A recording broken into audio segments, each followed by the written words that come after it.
एक माताजी वृंदावन में रहने वाली चैत्र शुक्ल पक्ष के एकादशी के दिन उस उत्सव में पहुंची बिहारी जी के दर्शन करने। वहां बहुत बड़ा उत्सव मनाया जाता है। खड़ी थी बहुत देर तक, पीछे से आकर किसी ने आवाज लगाई, अरे मैया जा, तेरी गाय आ गई है, किसी को मार न दे, बांध कर आ जा। घर पहुंची, शाम का समय था, गैया को बांध दिया। गैया बांध कर वापस बिहारी जी के मंदिर में आ गई। अब सारा समय खड़ी रही।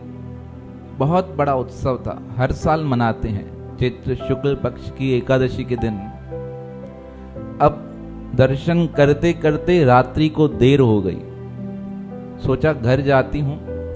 अब घर के लिए निकली, सहेलियों को बता रही थी 3 दिन से कुछ खाया नहीं। जब घर से वापस आ रही थी तो चावल बनाने के लिए रख कर आई थी। उसे पता नहीं था एकादशी है। अब मार्ग में याद आ गया, आज चावल तो खाने नहीं है, चावल भी आज गाय को दे दूंगी।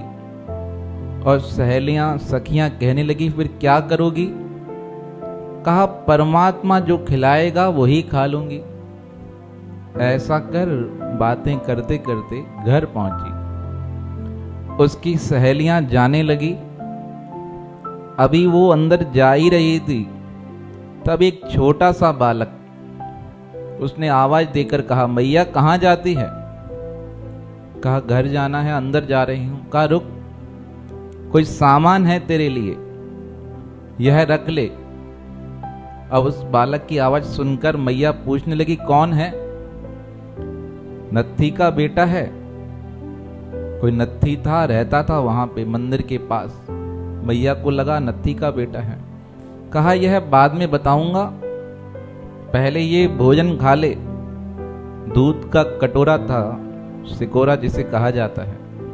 कहा यह पी लो, बाद में बताता हूं। माता ने कहा अभी आई हूं, गायों के स्थान से निकली हूं, हाथ साफ नहीं है, अंदर रख दे। कहा अंदर नहीं रखूंगा, यहां ले ले, अभी पी ले।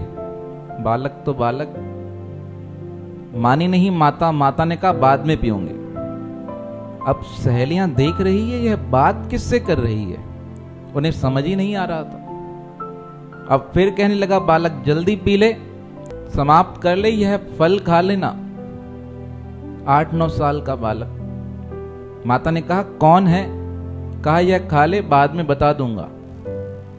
अब इस प्रकार माता ने कहा मैं अभी नहीं खाऊंगी, बाद में खाऊंगी। पक्का नियम था, व्रत था। वह बालक गया अंदर घर में और सिकोरा रखकर आ गया। अब रात्रि का समय हुआ, माता ने भोजन खाया, दूध पिया। माता प्रातःकाल उठी और जो नत्थी था उसको बुलाया और उसको बुलाकर डांटने लगी। कहा तेरे बेटे को समझ ही नहीं है, उसके हाथ से तूने भोजन भेजा मेरे लिए और कितना जिद करता है। इतना छोटा है और इतना जिद्दी, समझने को तैयार नहीं। कहती हूं किसका बेटा है तो क्या कहता है, जब खाएगी उसके बाद बताऊंगा। कुछ समझ ही नहीं रहा था। उसकी बातें सुनकर नत्थी हंसते हुए कहने लगा, माता 3 दिन से मेरा बेटा शहर से बाहर गया हुआ है। अरे कहा कल तो आया था, मुझे देकर गया। कहा मैया है ही नहीं यहां पर, वो अपने नाना जी के पास घूमने गया है, यहां है ही नहीं।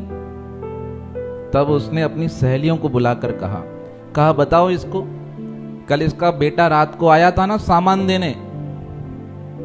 तब वो सहेलियां भी शांत हो गई। अरे कहा बताओ ना इनको। तब वो कहने लगी, कल जो लड़का देने आया था उसकी आवाज तो हमने सुनी, पर देखा उसको भी हमने नहीं था। कहा ऐसे कैसे हो सकता है, तुमने देखा नहीं? वो सामान देकर गया, मैंने खाया उसको। वो कहने लगी सहेलियां, हमें कल रात को ऐसा लगने लगा कि तुम भगवान के प्यार में पागल हो गई हो और अपने आप बात कर रही हो, इसलिए हमने भी उस समय कुछ बोला नहीं। अब तो माता का विरह जाग उठा। वो घूमते घूमते सबसे पूछने लगी, कौन था लड़का, कौन था, कहाँ का था, कहाँ रहता था।